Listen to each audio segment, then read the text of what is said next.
Welcome to 2026 National Farm Machinery Show.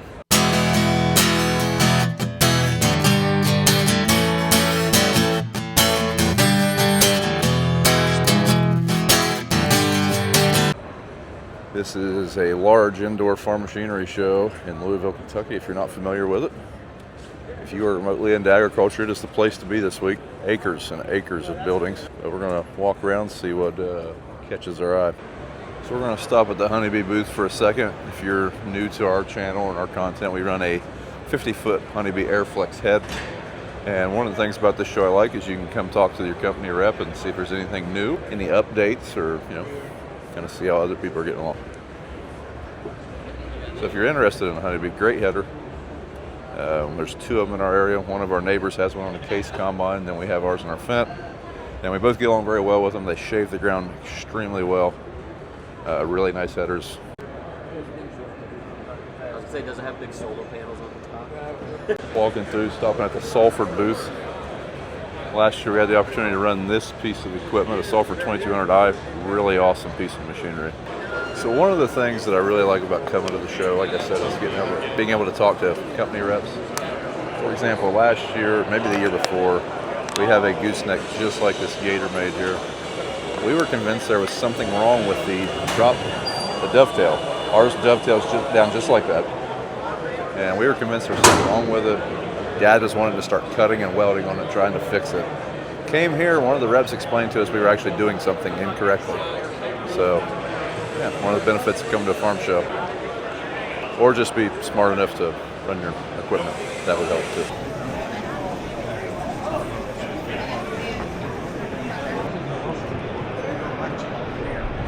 So the way that I do my farm show videos, I walk around and I find something that I'm interested in. I try to interview a company rep about it.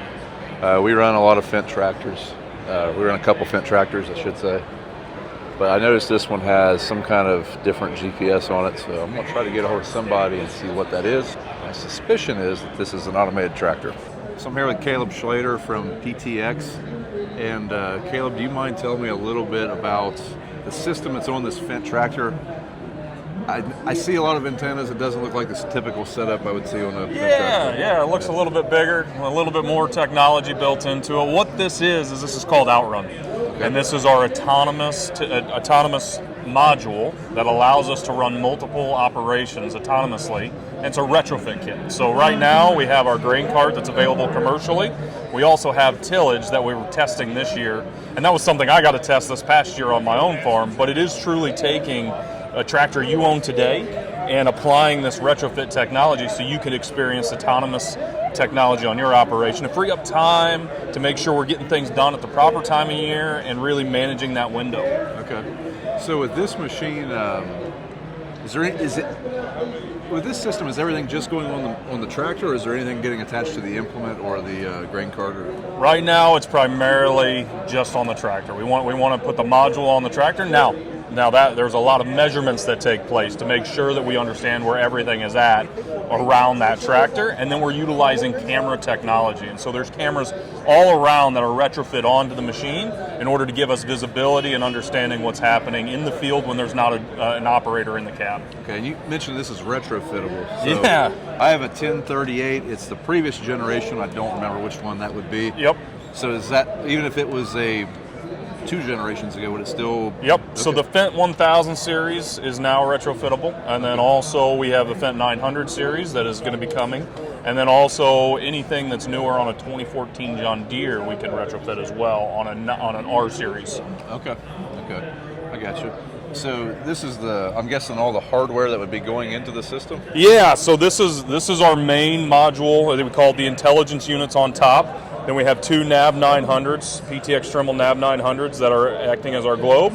And then we also have our optical cameras, our LiDAR, and our radar sensors. And those are just to make sure that when we look at perception, what's happening around us, we're able to identify things out in the field and make sure that the tractor is operating safely and can cut through dust. So we have a lot of technology that's making sure we have multiple ways to see what's happening in front of us.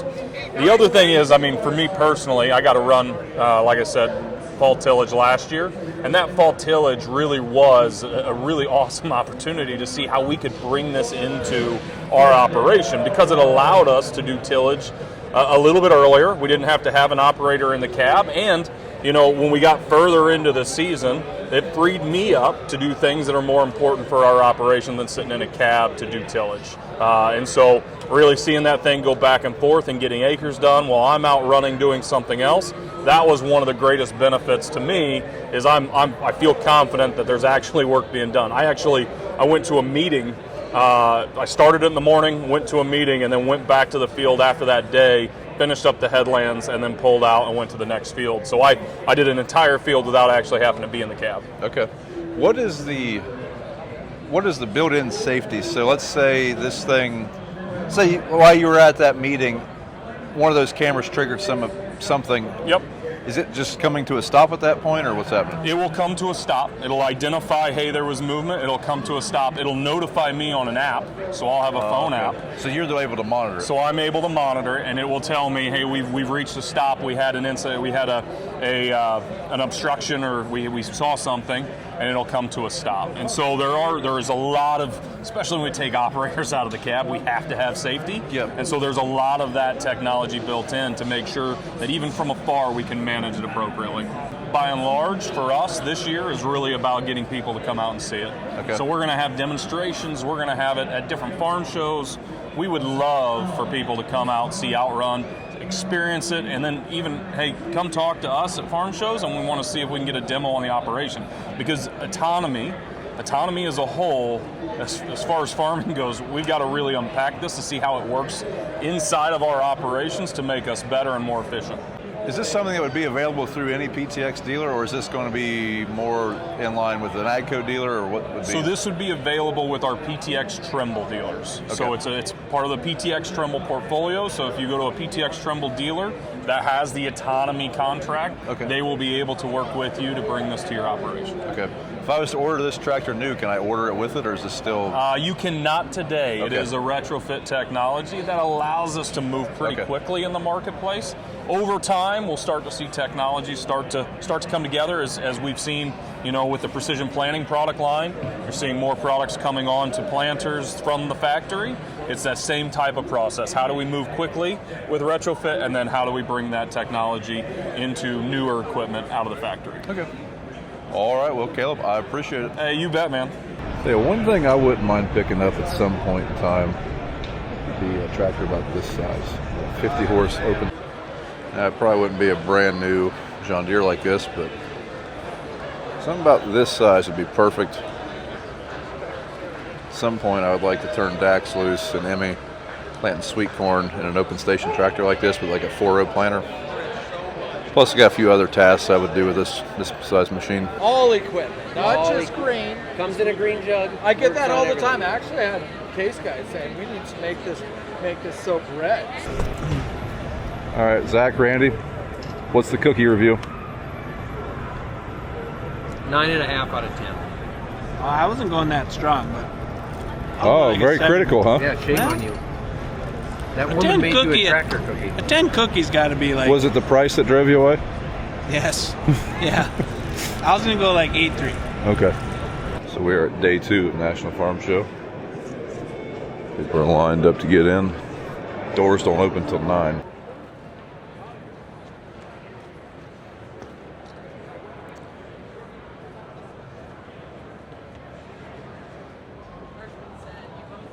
And talk about a slick looking tractor. I give it to Case IH. They've had some really cool paint schemes in the past year. Last farm show was Farm Progress for me. They had the old school Steiger. Now they've got this Heartland edition. And then over on the other side of their booth, they have a Spirit of 76 tractor. We're gonna check it out. Pretty cool stuff. So a few years ago, we had a Case 2140 planter, and I liked the planter, but we had a few little issues, and I think most of it was a bad batch of openers, and we just kept getting bad ones. But I've always liked the Case planters. We had a 1240 before that one that we planted beans with, put a pile of acres on that machine, and always had good stands. So this is a cutaway of one of their units. I mean, obviously this would still but not be there. But.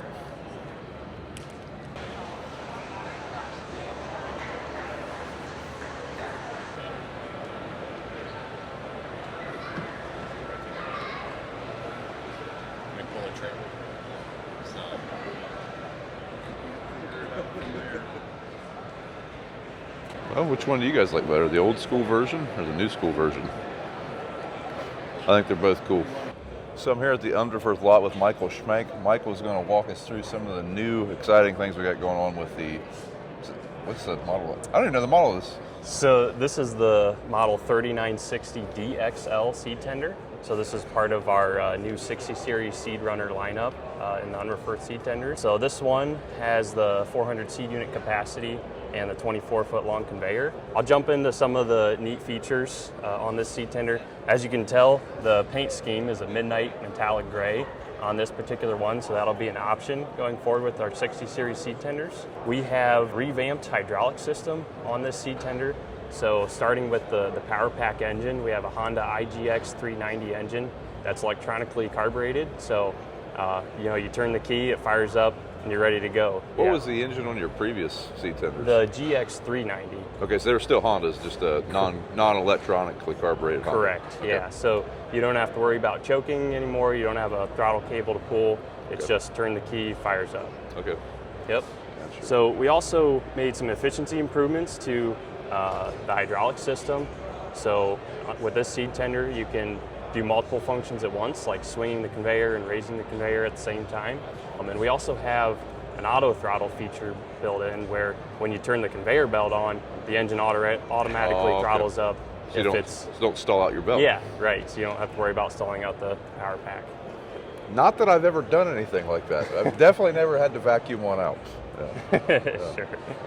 So the scale head itself looks different too. So is that all different, or is that just a different display? Or? The scale head is new. Yep. Okay. So you can see it has this 2-screen layout. So now when you're unloading, you can see your gross weight on the top screen as well as your net unload weight on the other screen. Okay. And I see this one's set up for a gooseneck configuration. That was offered on all of the tenders previously too, correct? Correct. Okay. And it is still an option on all of our seed tenders to have bumper pull or gooseneck. Okay. Gotcha. Yep. So with the 60 series seed tenders, we also have a new wireless remote. So this is a pistol grip style remote to have the conveyor on and off buttons on your trigger, and then the operation of your other functions. The main ones from the toggles here, like your engine start, raise and lower for the rear door, conveyor raise and lower, front door, and then throttle control. And then we also have a menu that we can operate all of our accessories from on the seed tender if they're equipped with them. So like we can do our conveyor swing, we can do our speed control of the conveyor belt. Can you adjust your preset weights from the remote? The preset weights for like the auto unload, that'll be done on the scale indicator. Okay. Gotcha. Yep, but we can view the weights. If I had it connected here, you'll see the weights displayed on the screen as well. So like I said, we can control our options. We can turn our work lights on and off, run the hydraulic jack if the seed tender is equipped with it, run our tank shakers if the seed tender is equipped with it. We have a rear one and a front one for the split bin on the seed tender. We can run our hydraulic powered tarp if we have that equipped on it. We can control our talc applicator speed from the remote as well. And that rounds out the accessories. Now I assume just like your other model, if something fails, there's still bypasses to where if this thing, say that remote dies on me and my auger's out, I can still pull it in? Yeah, so you have a couple options. If you lost this remote or the batteries died, you didn't have a spare set, which by the way, this remote does just run on AA batteries, so you can always keep a set of AA batteries. A little bit easier to find. Right. So, but if you were not able to use this remote, we do have actually an app that you can download on your mobile device, and you can operate the seed tender from that app. Oh, okay. Yeah. And then we have a secondary backup as well. If you go to the valve block on the seed tender, there's a manual override on the valves that you can pull the button up to run one way and push it down to run the other way. Okay, gotcha. All right, well, I appreciate the overview of the tender. I got to say the paint scheme looks awesome. Yeah. Can I point out one more neat feature about this new tender? Yeah. So on our conveyor, we keep the same patented rubber belt with the molded-in cleats. One neat new feature, though, we've added is a spring tension system on the conveyor. So this is constantly keeping proper tension on our belt, even as it stretches, especially during that initial break-in That's period. definitely something that gets overlooked on conveyors, I think, because the only time I'm up there by that thing is when I'm backed up to a planter. And until my belt starts slipping, I'm not noticing it. Exactly. And now you can easily see if the belt's properly tensioned on a decal right up at the top of the conveyor. Okay, yep, I see it. Is that your spec you're supposed to stay within, your tolerance? Correct, that black plate there. Yep. Awesome. All right, Michael, well, I appreciate it. Yeah, thank you. So as we were finishing up talking about the seed tender, I looked over and seen this ProForce, and I thought this was your guys' new section control system. Is that correct? It is. So would you mind telling us a little bit about that option? Certainly. Yeah, so this is our Air Command section control that we're displaying here on this stand on our spinner frame. So this system did win the AE50 award, which is a very prestigious innovation award from the ASABE, or American Society of Agricultural and Biological Engineers. So that really highlights the benefit that this feature can bring to a farmer's operation. So just to talk about the details a little bit, it provides 4 individual sections that can be controlled with the spinner system. So the principle is the fertilizer that's falling towards the middle of the disc goes to the outside of your pattern, and the fertilizer that falls from the drop point to the outside of the disc goes towards the center of your pattern. So what we're doing is using a hydraulic fan to provide air to redirect where that fertilizer is dropping on the disc. So, and simultaneously, while that's happening, we still have fertilizer falling off the full width of the belt. We have the belt actually slow down if a section were to turn off, to compensate and keep your rate consistent. Okay. Looking at this pamphlet here in the background, am I seeing this right, that you can, some of the other ones I've seen is kind of daisy chained together, meaning like if this section was covered, you're still going to have to you're still going to have to overlap it to get this section. Is yours able to shut off for section 2 but stay on for sections 3 and 1 and 3? Correct. It is able to do that. That's impressive. Yeah, and I can explain why that works. So rather than actually moving a drop point, we're taking the fertilizer from falling there and moving it elsewhere with our air system. So if you want to come around to this side, there's a set of 4 valves here that we can open up.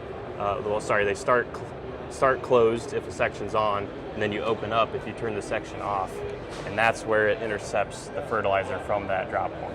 Okay, I really like this. Seems simpler than moving the whole spinner table. Like I think this is pretty awesome. The simplicity is the beauty of this system. Yeah. Yes. And I know for us, I really like ProForce spreaders because they hold a lot of material, and when we do lime, that's awesome. But most of the ones I've seen that have swath control, other brands, you kind of lose the ability to do a larger product like lime. You're kind of stuck with a granular. Is it my understanding that this can come on and off of that machine fairly easily and still go back to being a lime spreader? Correct. Yeah, we can remove this top distribution manifold, and then we just don't run our air fan, and then we can run a single section, lime application just from our same spreader. Okay. Yep. Okay. And then with the ProForce, you can still do twin bin. Like you do 3 bins in them? Correct. Okay. So with the ProForce, we can have the twin bin inside, and then we can also add the 3rd bin for micronutrients on the back, and we can even split that bin to have four products total. Okay. With that configuration, are you still able to use this option, the swath control? So the swath control will work with the twin bin, but we can't have both swath control and the tri and quad bin due to really real estate, running out of real estate on the back end here, the spreader. Okay, So, I got you. All right. Like I said, I'm pretty impressed with the system. I'm anxious to see how it works. yeah, thank you. Yep. All right, thanks, Michael. There's a company that makes our shop. That's a K building. I get asked about our shop pretty often. If you're in Louisville ever, you can check them out right there. So usually the building that we started in has all the main manufacturers, but there's several buildings around Louisville, the farm show, that have shortline manufacturers, and that's what we're checking out now. A couple of things I'm looking for over here: some skid steer attachments, chopper knives for a combine, And then it's hard to tell. We'll see what else speaks to us.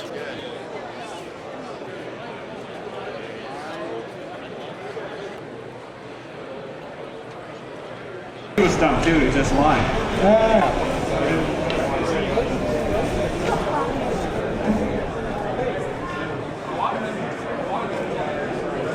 This is some next level toys.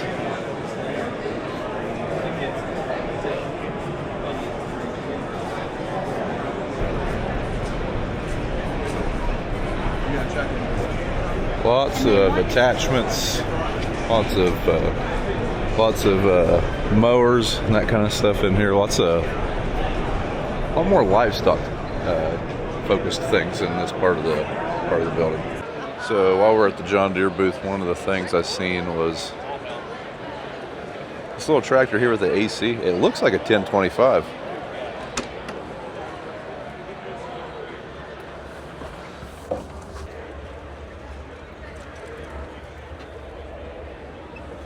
I know when I was growing up, my mother would have loved this thing. This is something that Dad always joked he was going to get her a lawnmower with an air conditioner, and now they have it. We'll see if we can track someone down and find out a little bit more about this. So I'm here at the John Deere booth, and I have Felicia Hickey with me. And Felicia, do you mind telling us a little bit about the 1M series tractor? Absolutely. So this is the 1M25. It is our 1 series. We also have a 1E23 and a 1R25. And that's going to be our new lineup. So it's just a name and number model change. Things that are kind of different with it currently is we do have a push button to open. So with that, you basically you can pull your brush guard forward, push the front, and now you have this one-piece hood. And the one-piece hood is, of course, showing your styling, so your 1M25. Okay, so 25 horsepower? It is 25 horsepower. Okay. Yep. The 1E23 is 23 horsepower, and then your 1R25 is your 25 horsepower as well. So would this be very comparable to a 1025? Is that the Yes. model Yep. being replaced then or renamed then? Yeah, so this is the same chassis that your 1025R is on. Okay. Basically anything that was available for your 1025R is going to be for your 1M25, except for the few walkthroughs that we're doing, which is your one-piece hood, the shifting of your brush guard. You have some LED lights, so you'll have LED marker lights, LED work lights.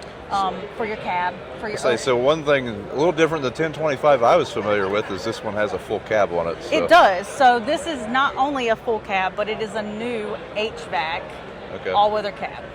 So it has heat and AC. Okay. With that, all of your components for your AC runs, of course, across the top of your cab liner. And then everything for it, and we can come back to the cab, but everything for it is out back of your cab. Okay. So the reasoning for that is we put them out back just to keep down on your profile so you can still fit your tractors in a regular 7-foot garage. And we also did not want to take the headspace away, so sticking them out here is easier to get to. And all of your filters are easily accessible.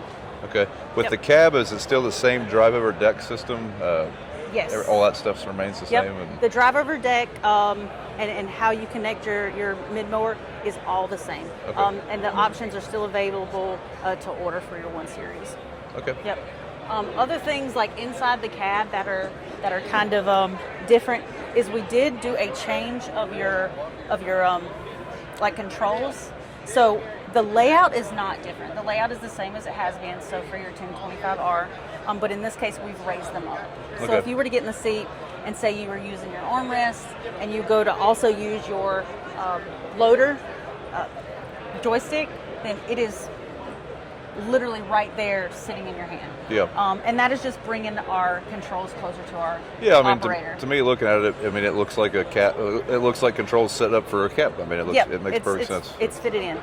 The other thing we have is if you look at the dash right on the display, we now have an electronic fuel gauge. Okay. So that is for cabs and it's for open stations that we have the electronic fuel gauge.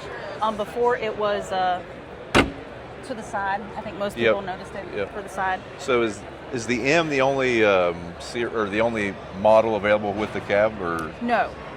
The 1M25 and the 1R25 are both options.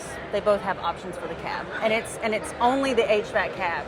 So either or, open station or cab for either of those. Okay, what's the difference between the M, the R, and was the other one E?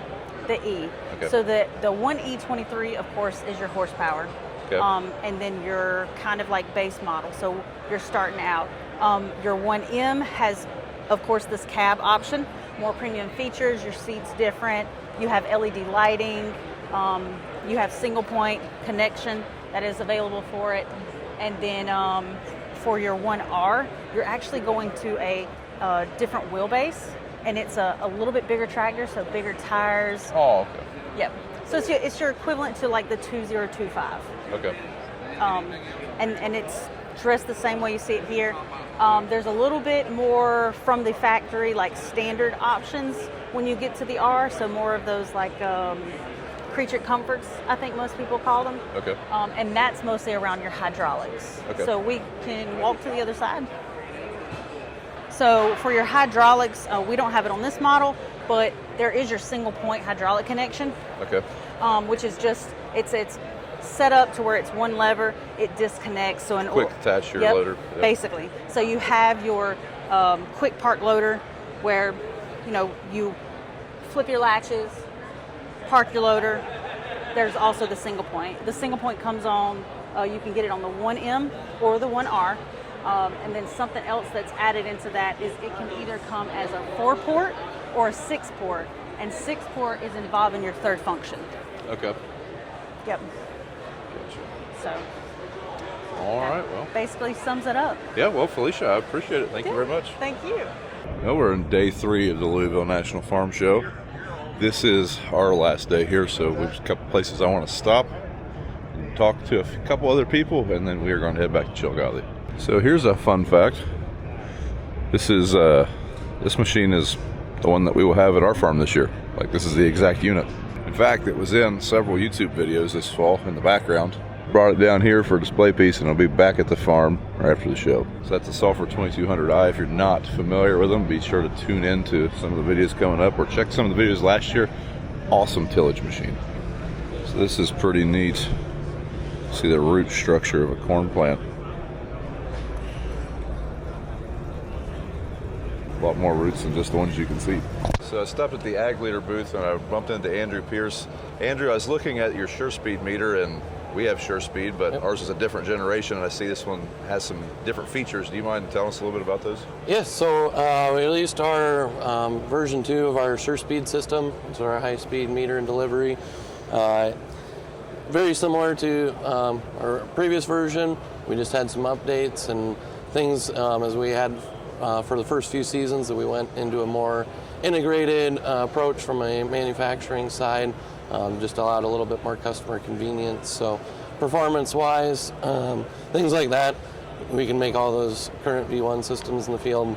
I know, looking at it, the main thing I see is like the whole hopper looks way different. Changed how it mounts, just does a little bit better there, prevents some of the forces on the meter. Yeah, from a functionality, performance standpoint, does do very similar to the previous version.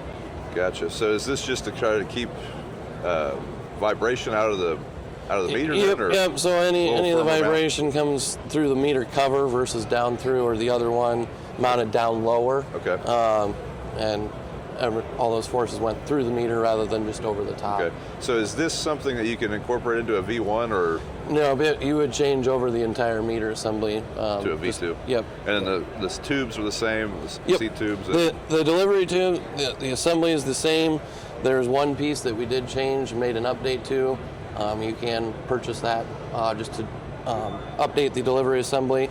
You can mix and match the V1 assemblies with the V2 assemblies. Still the same RCM as? Yep. Okay. All the electronic side is all the same. Yeah. Okay. Gotcha. Nothing's changed there. It's just a more or less mechanical overhaul on the design. So. Okay. Gotcha. So we've got a V1 system, and we're going to be using it this year. It'll be the first time in a couple of years we've used it. What would be some things you would recommend going over on that? Well, just doing a complete inspection, making sure everything's cleaned out, do any wear part checks, things like that, make sure any of the singulator brushes. I know us, we wouldn't have left seed in the hopper. There's probably no tension on the belts. Yeah, just any of those things, the delivery tube comb, make sure that that's in good working order. Okay. Anything along those lines, but overall, pretty low maintenance system. Okay. All right, Andrew. Well, I appreciate it. Yeah. Thank you. Yep, thanks for taking the time. Good looking tractor.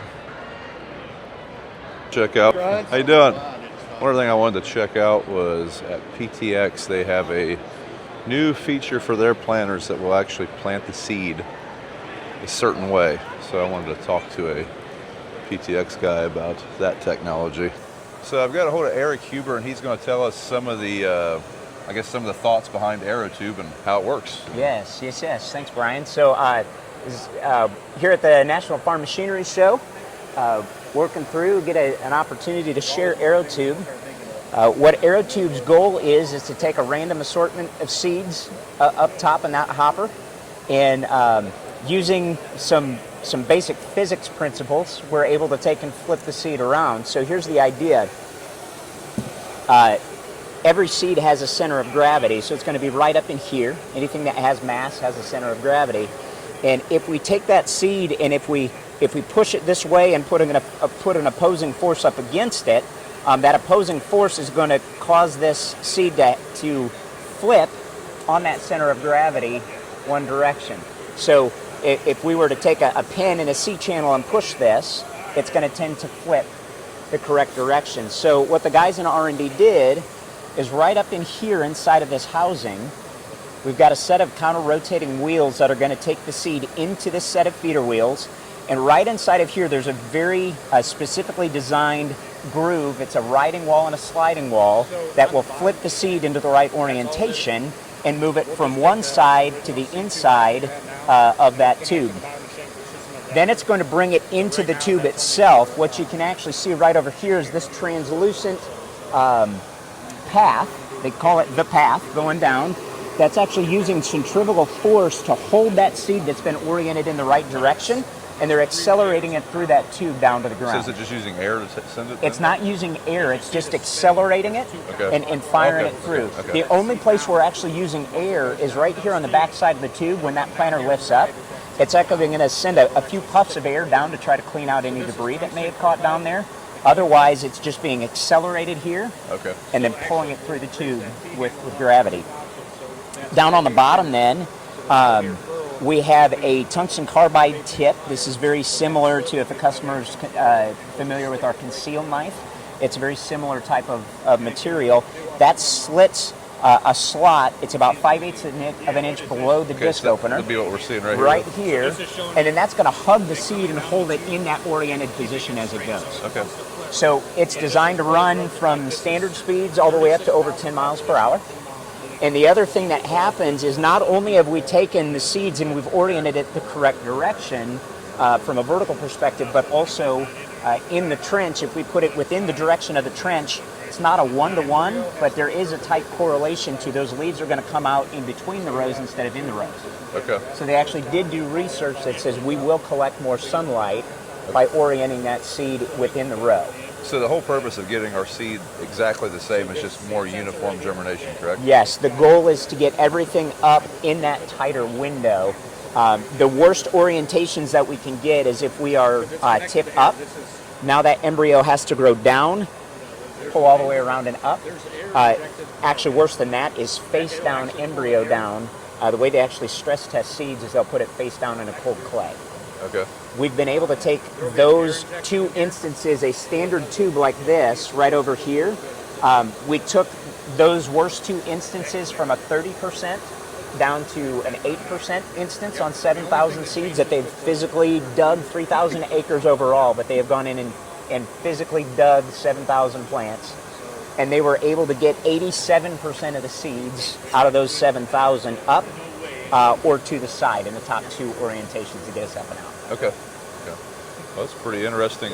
Pretty interesting technology. I've heard people saying for years if we can just get our seeds to lay the perfect way, and yes. It's pretty interesting to see it coming to market Yeah, now. absolutely. So It'll be excited to see where it goes. Is this available for market this year, or is this a pre-production? This is more of a beta year. Okay. We will have more split planners that are out just to keep testing to find out what we don't know yet. Yep. You don't know what you don't know. We're sending groups of these into all different regions of the U.S. as well, just so we can get into different environments and see how it works. Okay. If a customer has a precision system on their, or a PTX system Yes. on their planter, Yeah. is this something that's retrofittable, or is this? It is. Okay. It is. So the idea is if they already have a V-set meter like we've got up here, you're just going to change out the back half of that. You keep your existing V-drive motor, you're just changing out a black poly half of it, and that gets you off and going just to receive that Okay. arrow tube up Okay. inside of it. Awesome. Okay. All right. Well, hey, Eric, I appreciate it. Great to meet you, Brian. Yeah. So one of the planners I really like is the Horsch Maestro. And since we've looked at a couple other meters, we'll look at Horsch's unit they have standing here. This is an SV Maestro, which is kind of more in line with some of the other machines on the market, more traditional style planner. But then over here they have their SX row unit. And I've got Ryan Dixon here from Horsch. And Ryan, you mind showing us a little bit of the differences between your two meters you have here? Sure. We'll talk about the Maestro SV first. So the Maestro SV is our vacuum planner. Be more of a traditional style planner people would be used to, wouldn't it? Correct, yeah, using vacuum to suck the seed up against Yep. the disc, drop it down a tube. So I guess traditional in the way it's not a finger pickup planner, but correct, yeah, a little more modern than that. Yep. But so we've got a high carbon content plastic disc here. This is your vacuum chamber, this is your seal that runs up against that disc, and your knockout wheel. Inside here, looks pretty familiar to most. Floating singulator, so there's no adjustments. The only adjustment is the seed gate. So this gate opens and closes, allows the seed to touch the disc. We open or close that. If you got it too far open, you could have some bridging. Usually, most customers are running between a 4 and a 5. This machine sucks the seed up against the disc, brings it through the singulator, and drops it straight down a seed tube. This seed tube's developed by Horsch. Previously, we used other companies. This one, we changed the angles a little bit and made it a little more refined so that we reduce the amount of seed bounce going down the tube. The SX is a positive pressure planner. So V for vacuum, X for bullseye. We're shooting the seed. So this animation here kind of shows how that works. So in the SX, we're using one fan. That one fan puts air in these tubes and does your seed to tube delivery, as well as your air pressure in your meter. So these are your seeds going into the meter, and this is your pressure in the meter. So the meter chamber is pressurized as well as the seed tube.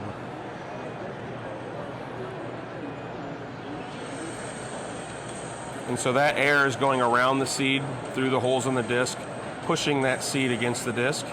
Just like the SV, it has the same singulator in it. So it comes up through that singulator and knocks off any doubles.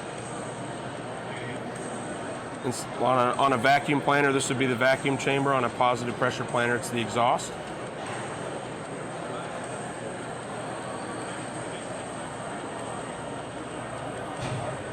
And then at the seed tube, it's kind of like a shotgun barrel. There's a seamless transition where we have a 30-mile-an-hour airstream here. We drop the seed into that airstream. That seed never reaches terminal velocity. Terminal velocity, how fast you can fall. Shoots it down that tube so we can guarantee the spacing going past the sensor. So that's how we're reading singulation and everything? Correct. So we're reading meter performance, basically. We're seeing where we're at when we're halfway down the tube. Okay. And then it comes down to the bottom, kicks back into our soft pliable seed lock wheel. So instead of a Keaton seed firmer where you could drag seed, the seed lock wheel is pushing, creating that furrow. You can grab that one down there. It's soft, pliable, it's a wear item, but it guarantees your seed to soil contact, which is most important for growing big crops. Yep. Okay. All right. Seems like a fairly simple system, so I like that. There's not a belt to replace and keep tension on and things along those lines. So. Simple is better. The less moving parts, the better. Horsch is owned by farmers, make equipment for farmers. And as far as an SX planner, this would be the frame it would come on, just like the SV then? Yes, this is a 36-row SX. It has 36 rows on 60 feet, so you can see it actually has 2 fans instead of 1. Okay. But so this is a 20-inch planner then? This is a 20-inch planner, yep. correct. Okay. What are your spacings? I mean, do you go 15, 20, 30? Yep. So we make a little more than that. We make 15s, 20s, 22s, Okay. and 30s. Okay. And if you're not familiar with Horsch, they large seed tanks, fertilizer, pretty compact, nice carriage there. So, well, Ryan, I appreciate you going over that with us, man. Hey, thanks, Brian. Yep, Good to see you. Yep.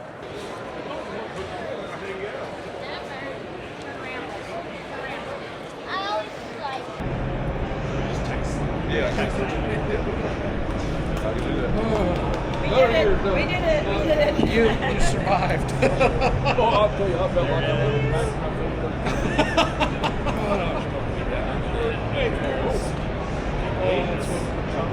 Brian said he called you. No, I'm not ready yet. Oh my God. I'm tired of standing in one place. Yeah. Hello. Well, everybody, that's it for us. We're heading back to Ohio. Had a great time at the Louisville Farm Machinery Show. Thanks for everybody that came up and said hi. Had a good chat. Hope you guys liked the video. Give us a thumbs up, drop us a comment, and we'll see you in the next one.